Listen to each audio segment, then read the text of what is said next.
أعوذ بالله من الشيطان الرجيم. بسم الله الرحمن الرحيم. ألم تر إلى الذين قيل لهم كفوا أيديكم وأقيموا الصلاة وآتوا الزكاة فلما كتب عليهم القتال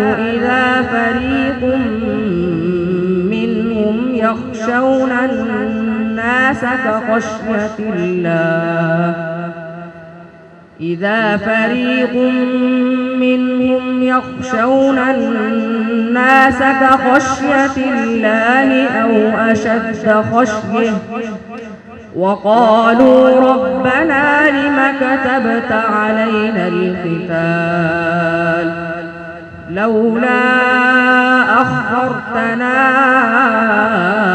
إلى أجل قريب قل متاع الدنيا قليل والآخرة خير لمن اتقي ولا يظلمون فتيلا أينما تكونوا يدرككم الموت ولو كنتم في بروج مشيدة وإن تصبهم حسنة يقولوا هذه من عند الله وإن تصبهم سيئة يقولوا هذه من عندك قل كل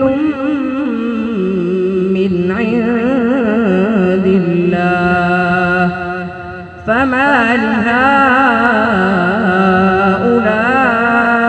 القوم لا يكادون يفقهون حديثا. جزاك الله.